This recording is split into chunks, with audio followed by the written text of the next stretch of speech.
On the one Sunday a month, we're going to try to look at some of the great women of the Bible. And so tonight I know we're kind of stopping in the middle of our charts, but I might kind of put myself into this when I said we'd do it, and so let's do it, and we'll just stay with the first Sunday of the month and look at some great women of the Bible. And this week we're going to look at a young lady. Of course, she ain't too young now, but the name of Esther. She's a Jewish girl who turns into the Persian queen. It's interesting in the book of Esther that the name of God does not even appear. The word God does not appear in the 10-chapter book, but God is throughout the entire book. The Persian Empire basically had about 2 million square miles at its zenith. There was a fellow by the name of course, Daniel, kind of gives us the background of this. In Babylonian captivity, he had been taken. A Babylonian king by the name of Nebuchadnezzar had a dream in which this statue was made up of 4 different parts. And you remember that Daniel is able to interpret that dream for him. And it tells him that you're the head of gold, but after you will rise up a kingdom. And he talks about, and of course, that's going to be the Medo-Persian Empire. The third kingdom will be the Grecian Empire. And then the last kingdom that Daniel says will be, in the days of these kings, God would set up a kingdom. And of course, that will be the Roman Empire.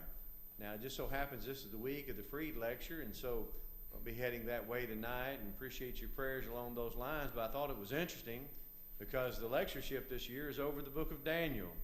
Well, if you've happened to scan ahead in the adult series on Sunday mornings, you will see that next quarter we'll be studying the book of Daniel. And if you go to Bible camp, guess what we're going to be studying at Bible camp this year? If you said Daniel, well, you're right. So we're going to have plenty of opportunities to talk about Daniel. Well, what we're going to be talking about, of course, is the Persian Empire. And the book of Daniel talks a lot about that. There'll be, when you meet Nebuchadnezzar in chapter 1, but you run across Belteshazzar in chapter 5. Many years have passed since Nebuchadnezzar is king.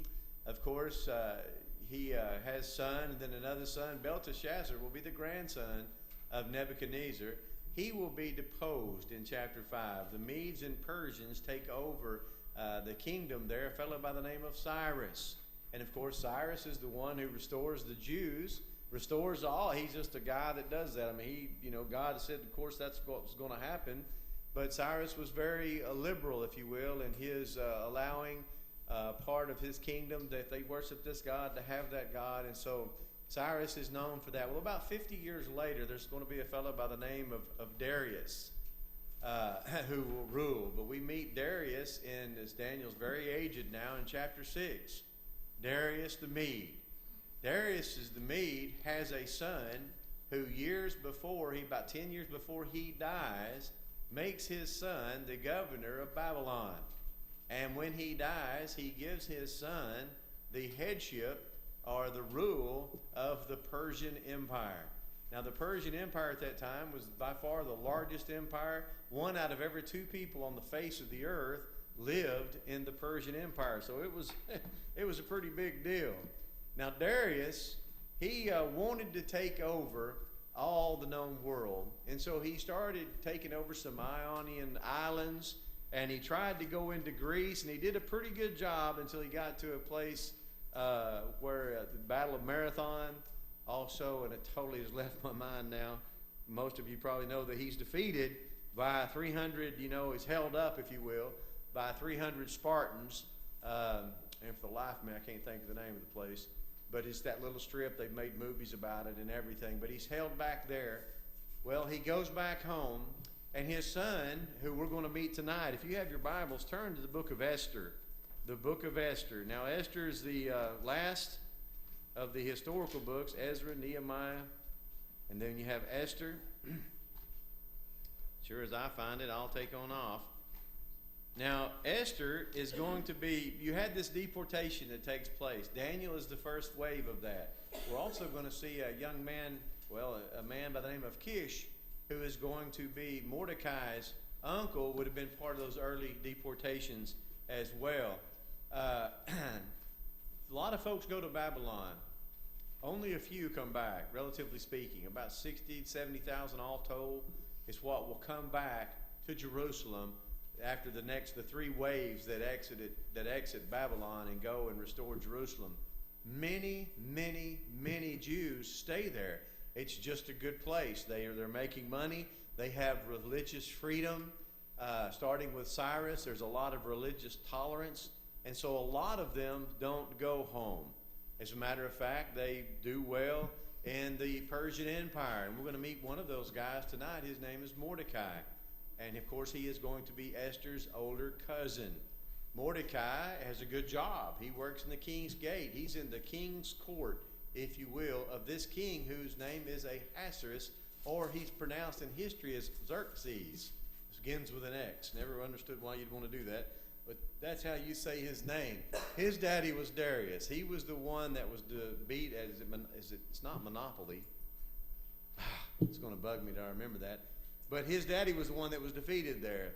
Well, he comes back, and Ahasuerus, or Xerxes, the fellow we read in verse 1 here of Esther, first order of business, he goes down to Egypt, and he resubmits them, if you will. They had gotten kind of rebellious and weren't wanting to pay their taxes and things of that nature. So his first order of business is to go down there and take care of that. He does.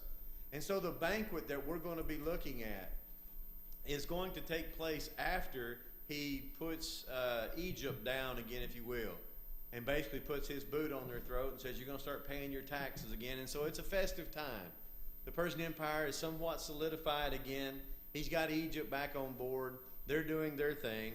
And we're going to see that he is over 127 provinces. One of the things that Darius did after his defeat from trying to take over the Greeks was that he came back and said, you know what, we need to put this together better. We need to have a better form of government. So he divided his kingdom into all these different what's called satraps.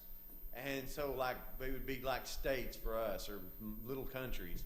And so there's many of them. And you notice here on verse 1, it says from India all the way to Ethiopia, over 127 provinces is how Darius had divided up his kingdom and gave it to Ahasuerus, who was his son, who would sit on that throne. And so he was in a place in verse 2 there, Shushan, the palace. In the Greek, that's the city called Susa. And so it's a summer home for the king, if you will. This king is loaded. He will, after this party here, one of the reasons he's having this party, it is believed, is this is kind of like his kickoff. He wants everybody to see his power. Notice in verse 4, for 180 days, they are going to eat, drink, be merry, have military reviews. It's going to be a party like it's never been. He is showing his wealth. He wants all his people on board for his next big endeavor, and that is he's going to go and he's going to attack Greece again. Brethren, it's been called one of the largest armies of ancient history.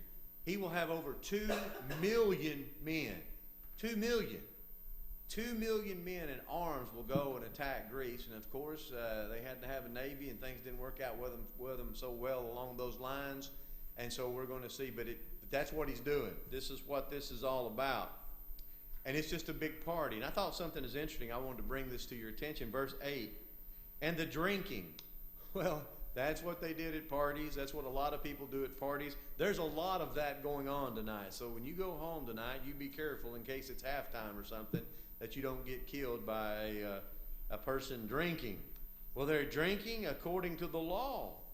Now, brethren, yes, it was the case that sometimes kings had laws about how much you would drink. A lot of times you had to watch how much they drank, and you could drink what they drank. Notice the words there, none did compel. In other words, the king had already set up, for the king had appointed to all the officers of his house that they should do according to every man's pleasure. In other words, let the people be. Those who want to drink can drink. Those who do not want to, that's fine. They can drink as much as they want. They can drink as little as they want. Because it used to be that the king would have people in his parties that would walk around and make sure you were drinking as much as you were supposed to be drinking. I was reading one fellow who was talking about the Jews when they started this Purim festivity that'll come as a result of the book of Esther, that they would, their men tried to drink as much as they could so that they could not distinguish from blessed be Mordecai to cursed be Haman. They could not distinguish the difference. So that's pretty drunk. So that's what happens at parties. The king's tying it on right here, if you will. And it goes on and on and on. And even Vashti, the queen, she too is having a party over at her house, if you will. And there's drinking and all kind of things going on there. Well, the king decides, he's done just about everything he can. He decides he wants everybody to look at his wife, the queen. And it is believed by a lot of people, myself included, that he wanted her to come and be naked in front of everybody so that they could see her great beauty. Of course, to this, she says no. But what you basically have here is a couple of drunks getting arguing about who's going to do what. Well, ladies, they did not have the women's right movement back then. There was no equal opportunity. Basically, this surprised everybody. Everybody's like, what? The queen just told the king no? Well, that doesn't happen. That doesn't happen, and so Vashti is basically going to be deposed from the throne, and then that's what brings Esther. But I wanted you to kind of get an idea of where she's at when this takes place, okay? He's already subdued Egypt. He's looking towards Greece, and you've just seen this big, huge party that's going on. The kings of Persia, they were known for their cruelty. They were known for being men of strength. Their symbol was the lion.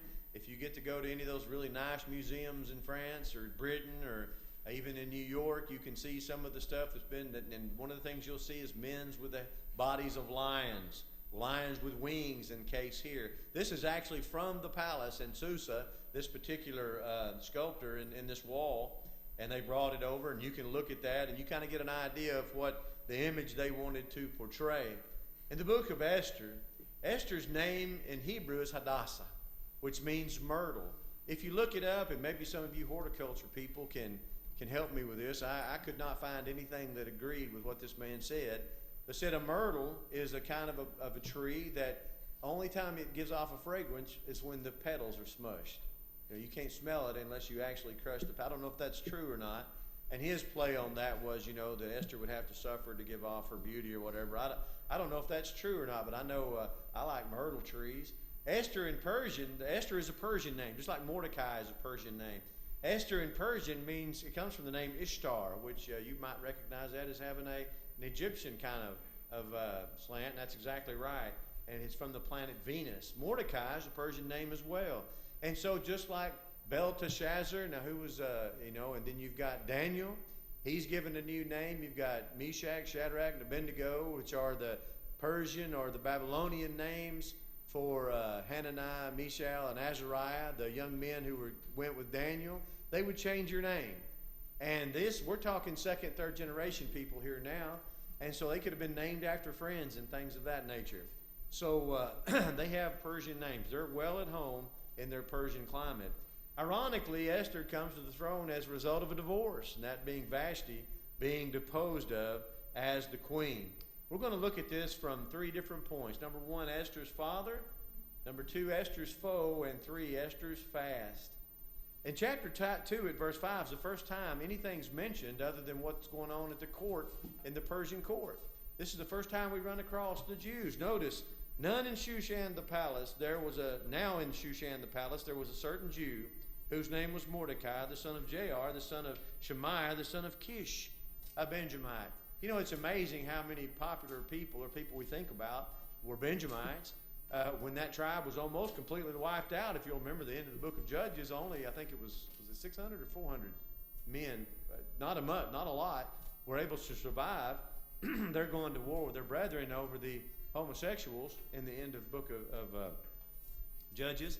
But, you think of Saul, King Saul. Now, Saul was a Benjamite. And, of course, who's the next one? We think of the Apostle Paul, named after, of course, King Saul, who indeed was a Benjamite as well. So, little bitty tribe, whittled down pretty small, but had a great impact. Well, he's a Benjamite from the tribe of Benjamin, sons of Kish, younger cousin by the name of Esther.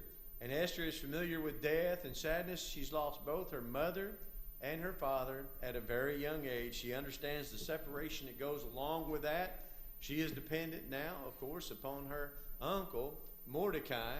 And Mordecai brings Esther, they live there, so it's, she's a hometown favorite, if you will. She's a hometown girl.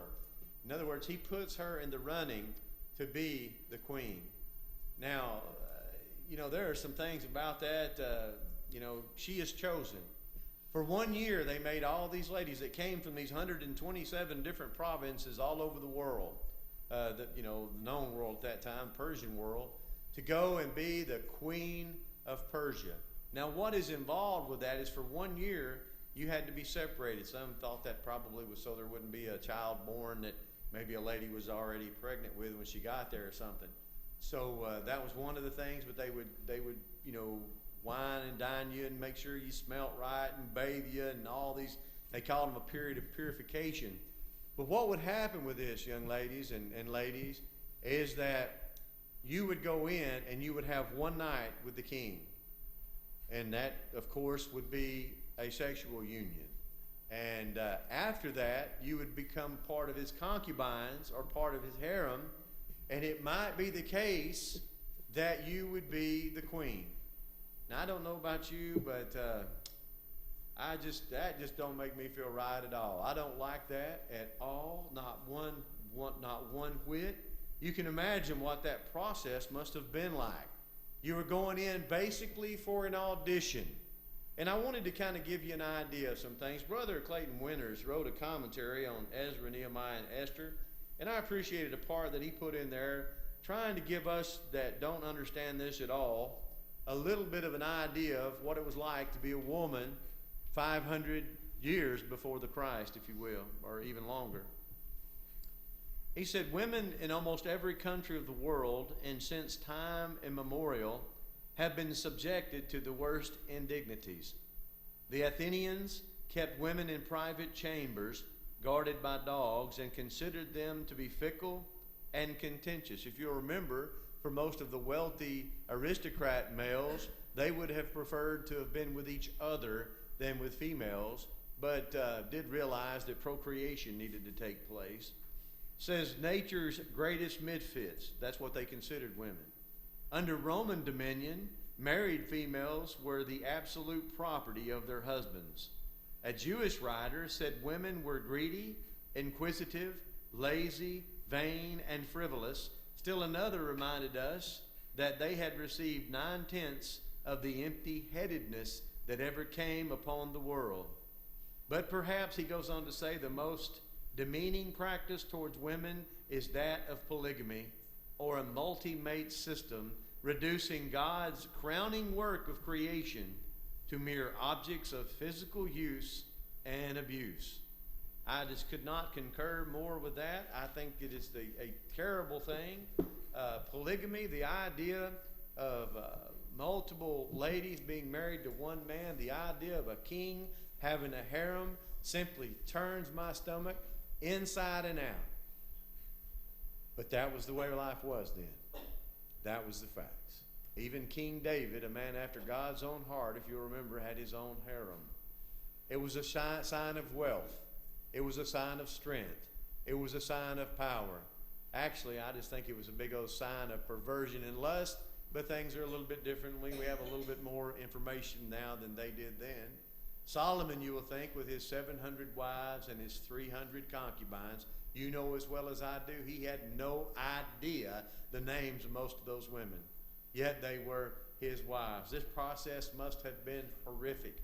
How many of you are old enough to remember Princess Diana going through the tests and the things that she had to do to be Queen of England? Do you remember that?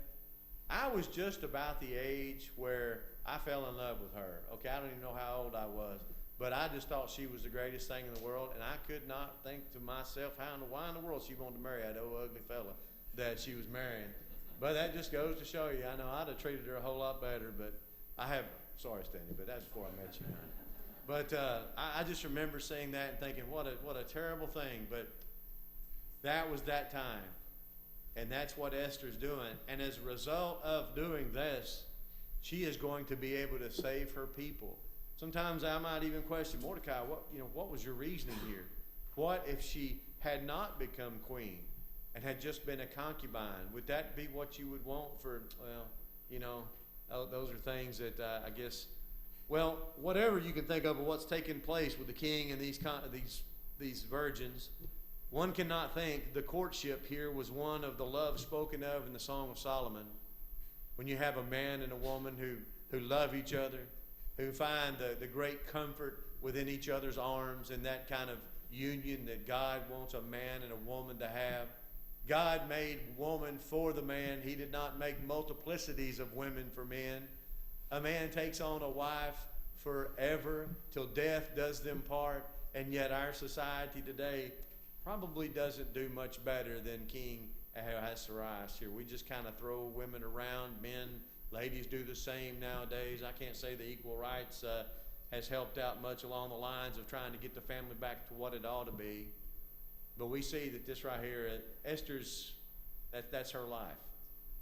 And that's where she is now.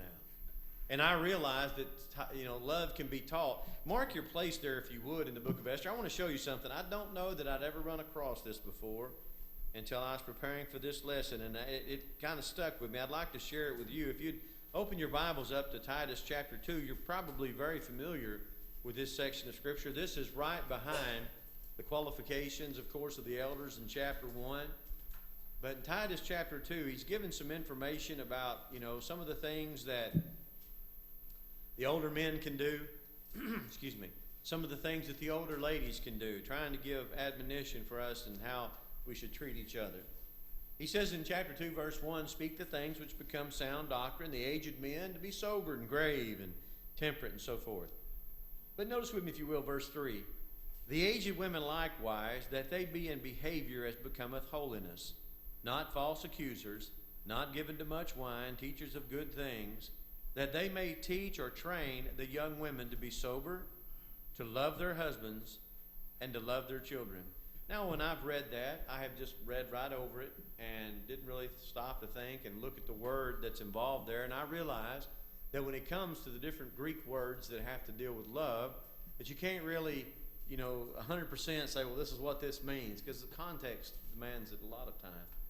But the particular word here, which I would have just supposed was agape love, that you teach her to have the utmost love for her husband so that they can both get to heaven, for her children, that they can both get to heaven, whatever their soul. That's not what the word here is. The word here is from the word philos. It's an affection. I mean, real affection, brotherly affection. You care about this person. You're involved with this person. In other words, how to be affectionate towards your husband. I'd never seen that before. Hadn't taken time to stop and look at it in the original. Just supposed that was talking about, you love them like, no. Older women teach the younger women how to show affection, how to be affectionate towards their husbands, and to love their children. Show them affection as well. It's a behavior that can be learned. And so I'm not taking that away from Esther. It could be the case that she somehow develops feelings for the king, although we'll see that's a very tenuous relationship, to say the least. As queen, though, I can see Mordecai in this sense, she would have the ear of the king. She would be able to talk to him and, things of that nature. Ultimately, it's going to save her people. So, isn't it amazing how that God can take a situation like Jesus could take what we looked at Wednesday night, the unjust steward, and take a sin, a fellow out here doing just absolute wrong, and teach a lesson from it. Isn't it amazing how God can take a sick situation, a situation that should never be, women should not be treated like that, put into that kind of environment, and yet take that and make something good from it. You have to appreciate that. Ultimately, she is going to save her and her people. Mordecai tells her, though, notice in verse 20 of chapter 2. In chapter 2, verse 20, Esther had not yet been showed, or had not yet showed her kindred, nor her people. In other words, she hadn't told anybody she's a Jew. As Mordecai had charged her. And that's what he told her. He said, don't tell anybody you're a Jew. For Esther did the commandment of Mordecai like as when she was brought up with him. In other words, she listened to him just like she would her daddy. She listened to what Mordecai said. She knew he had wisdom. She listened to what he had to say. Would to God that young people would listen to those that love them today, those who their parents and things of that nature could save us so many grievous problems. She does. She listens. At a point, that's going to become very significant. But right now, Mordecai is going to be in a situation where he's privy to a plot to kill the king. And so he tells them about it, and they're able to save the king's life. And of course, the two guys that were planning it are put to death. But the king doesn't know about this, doesn't find out about it till later. Of course, after all this, we have the great wedding ceremony. You can imagine the pomp that would have went on with it.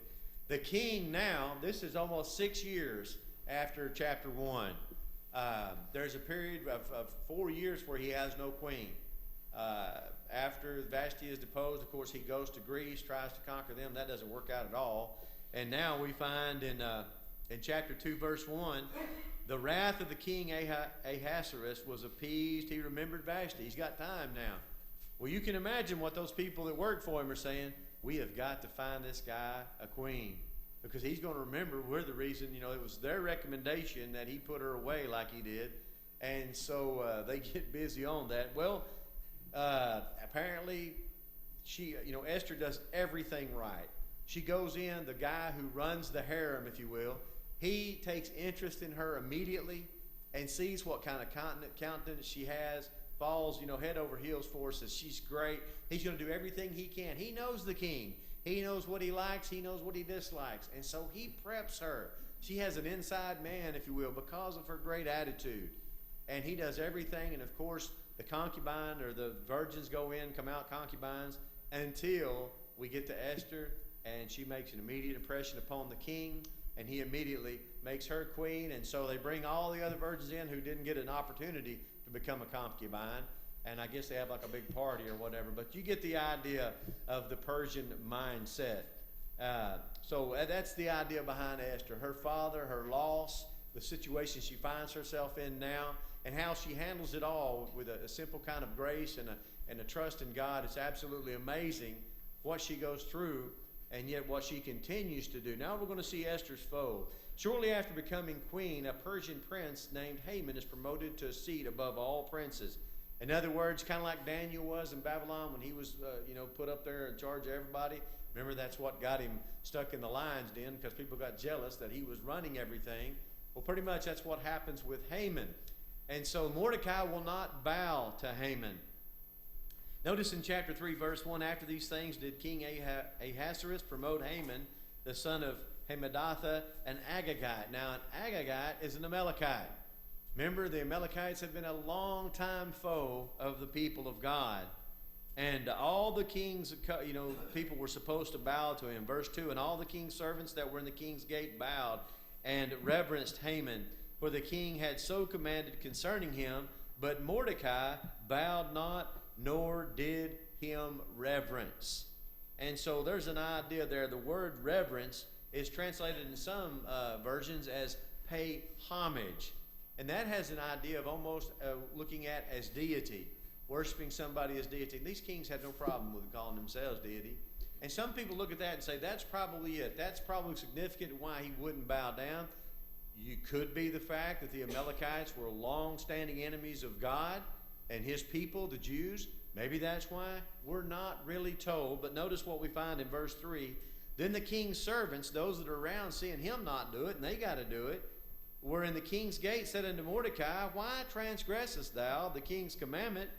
And so it came to pass that they spake daily unto him, and he hearkened not unto them, that they told Haman to see whether Mordecai's matters would stand. In other words, they want to know whether his words will stand. He doesn't have to do that, because notice what he says. For he had told them that he was a Jew. He doesn't have to do this because of his nationality. He doesn't have to obey the law of the land, the law of the king, because of his nationality. Well, you can see how that wouldn't have set well with some folks. And so, and we also know that it wasn't just because he was a Jew. The Jews bowed to kings. We think of Nehemiah. You won't find a fellow any better or more faithful to God than Nehemiah. He bowed down. But he says, I'm a Jew and I'm not doing this. They want to know. Well, Haman can't stand that. He can't stand that. And so he decides in his mind that he's not only going to kill Mordecai, he's going to kill everybody. He's going to kill all the Jews. And so he does something that's called cast pur. He does pur, which is casting lots. We think of drawing lots. That's what he does. And it just so happens, of course, God's involved throughout this entire book. He casts this lot, and it falls 12 months out.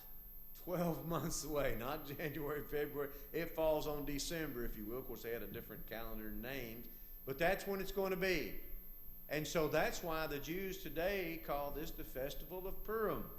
Purim is when they were delivered and allowed to defend themselves, as we shall see here in a moment.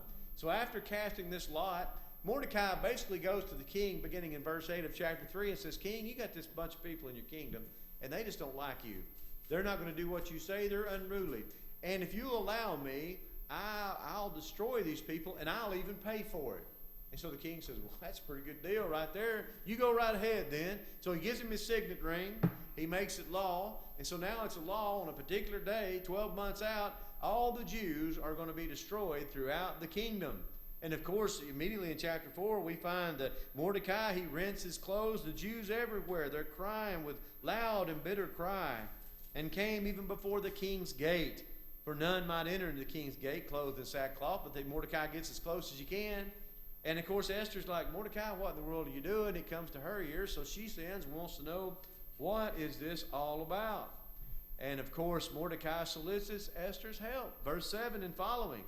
Mordecai told him everything that happened, sent with her. Verse 8, notice the writing of the decree. It says, we've got to do something about this. You need to go to the king and declare and help us out with this. And of course, the servant tells Esther everything, verse 9. And Esther spake and gave a commandment unto Mordecai and says, all the king's servants, everybody knows you just don't go up to the king. Verse 11. Who shall come to the king in the inner court who is not called? There is a law that he is to be put to death except the king extends the scepter to him. She says, and notice not only that, but she says, it has been 30 days. It's been a month since the king's wanted to see me at all. Yeah, I'm taking my life in my hands. I just can't run in there and go see the king. Well, notice what Mordecai says to Esther's words. Verse 13, Mordecai commanded them to answer Esther, think not with thyself that thou shalt escape in the king's house more than all the Jews. He says, don't just think because you're living in the palace when this decree is done that you're going to get out of this. This is going to get to you too. He says, for if thou altogether holdest thy peace at this time, he says, you know what? God is going to give deliverance from somebody else. We don't have to worry about that. But thou and thy father's house shall be destroyed. You're right here. You're in Susa. You're going to be destroyed. People out there are not going to be. God's going to deliver them. But notice, and I think the thesis of the book, and who knoweth whether thou art come to the kingdom for such a time as this? In other words, how do you not know that everything that has led up to this point, you losing your mom and dad, living with me here in Susa where the king is, the king's wife being put away, the king coming back from this great defeat, wanting a new wife, you being chosen as one of those that can go in to be that new wife. Now here you are the new wife. How do you not know that you're not queen to do this very thing? And then, of course, Esther, well, she says she'll go and she'll do that. And I believe that's the thesis of the book. So last, Esther asks everybody to fast. She wants everybody that she knows. And, of course, with fasting goes the idea of praying. No mention of God in this book. No mention of worship in this book. No mention of prayer. It's amazing how unreligious, on the outside, this book is, when in reality, God is interwoven through all the chapters, making the things happen, if you will. Fasting in chapter 4, verse 16. Notice with me, if you will. She says, gather together all the Jews that are present in Shushan, and fast ye for me. And neither eat nor drink 3 days, night or day. I also and my maids will fast likewise, and so I will go unto the king, which is not according to the law. And if I perish, I perish. What a great young lady who's willing to risk her own life. And I mean, we've already seen the volatility of her husband. Here's a man who is, he's had great ups, he's had great downs. You can imagine what living with him would have been like. God blessed Israel by making Esther queen. He'll bless her by the king's response. And of course, in chapter 5, verse 2, she goes in. I know she's beautiful. You know the king liked her. He sees her and immediately smiles, extends his scepter, and all is well. And what does she do? She says, let's have a banquet, if you will. I would like for you to come, and I would like for Haman to come. And of course, Haman, all this time in the background, he's got one thing on his mind. I've got to get Mordecai. He is publicly humiliating me. So his friends and everybody says, why don't you build a gallows? Build a big one too now. I mean, build it so people can see, and take this Jew and take him out and hang him. Get rid of him. Wash your hands of it. Mordecai says, that's the greatest thing I've heard all day. Made him happy. Starts doing that very thing. But all things go south for Haman really quick. He goes from being this man who's been elected, been appointed by the king to this great position, has all this power, and we will see within less than a chapter, he is on his knees begging for his very life. The king can't sleep one night. I wonder why that is. Do you think providentially God's sticking a thorn in his side? Something, he can't sleep. So he gets up and can't watch TV. Might as well make a slave get up and read you something, right? So he starts reading old court notes. Well, it just so happens this slave or this court reporter or whatever reads about the time that Mordecai saved the king's life. And the king's like, man, I forgot all about that, even if he knew. He said, what do we do for this fella? And they said, well, there's nothing been done. And he's like, well, that won't stand. I'm the king of Persia. And so he says, what can we do? And he says, is anybody outside there that I can talk to? Well, just so happens Haman's out there. He says, bring him in, one of his counselors. So Haman comes in. And he says, Haman, if I really wanted to honor a guy, and I wanted to put him up there, somebody I thought highly of, well, what are some of the things you think that I could do for that? And Haman, of course, thinks he's talking about him. He says, well, you could take the king's animal, and you could let this man ride on it. And you could have somebody high up in the government, somebody that is somebody. You could have them lead that animal around and talking about anybody that does good for the king, this is what will happen to you. And the king says, man, that's great. Why don't you go get Mordecai and do that? Oh, can you imagine how his countenance must have fallen? Oh, no. Mordecai is, well, even Haman's family and friends, notice what they say in chapter 6 at verse 13. They're saying, boy, it ain't good for you. Haman told Zeresh, his wife, and all his friends, everything that had taken place, how he had to walk Mordecai around. Then said his wise men and Zeresh, his wife, unto him, if Mordecai of the seed of the Jews, he says, if Mordecai be of the seed of the Jews, before whom thou hast begun to fall, in other words, you're not as high a place as he is now, thou shalt surely not prevail against him, but thou shalt surely fall before him. So they're even telling him, oh, you're in a bad way here. Things are not looking good for you. So Haman, Esther reveals his plot for the second time they come together to eat, and man, it just goes bad for him. He actually begs for his life. The king gets so mad that he's been duped into this, that he's been duped into allowing somebody to kill his wife, goes out and walks around the garden, if you will, to try to cool off. Because these kings, they're just, usually off with your head. He walks back in, and you have Mordecai, who is trying to plead for the queen. He's fallen on her couch, if you will, and he's begging for his life. So the king comes in and says, not only has he done all this, but now he's going to try to attack my wife and have her. He says, take him outside. And he says, how can I kill him?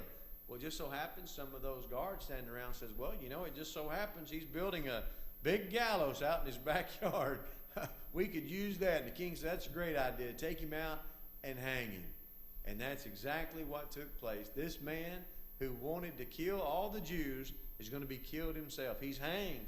And then Esther asked the king again. She needs some more favors. And what are those favors?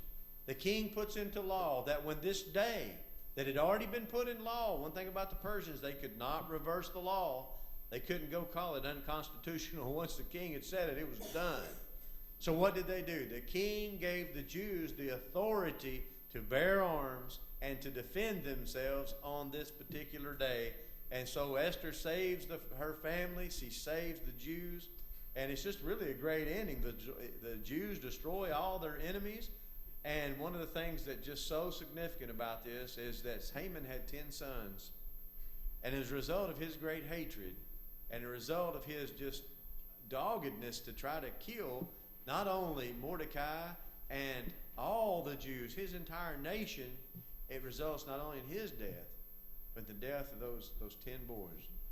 And that's one of the things that we see happen over and over again in the Old Testament, particularly, that when a king was deposed or war was made between families, that a lot of times it just didn't really matter what you had done or had not done. just simply who you were kin to. And that's what we find happening here. It would have been dangerous for the queen to live in the same town with these boys that their daddy had been killed. I guess you can see the wisdom in that. When we look at Esther, we look at her past, the pain, everything she went through, being an orphaned child, living with a cousin. We see her quickly having a foe that she had done nothing to make as a foe, but a foe so deadly as to kill everybody she knew, kill her entire family, kill her whole nation. And then we see what she did. She turned it over to God. What a great woman, just one of the many women we'll find in the Bible who went through some terrible things that we don't even want to imagine, that they had to put up with, that they had to succumb to, that they had to put up with, endure, to do a great service for not only themselves, but for their family. So, with that said, what about you tonight? Are you a child of God? It's kind of a hard transition to make from Esther to the gospel plan of salvation, but one that we can make because Esther was the kind of person that knew what God would want, would do it. What about you? The Bible, Jesus died, gives the story of Jesus' death for you, for me, so that no one would have to go to hell. No one would have to be lost. He did that for us. We need to take advantage of that. Show the same kind of wisdom that Esther had. Show that kind of wisdom. Submit yourself to God. You may not ever understand all there is to know about the plan of salvation, about the blood of Christ, about baptism. You may not be able to answer all the theological things that come up with baptism, but folks, you understand it's required. You don't have to know everything. I'm constantly learning new things in regards to God, and so I don't say, well, I can't obey the gospel because I don't know everything. I know enough. I know God said, repent and be baptized, every one of you, in the name of Jesus Christ for the remission of your sins. I can do that. I can figure out all the intricacies later on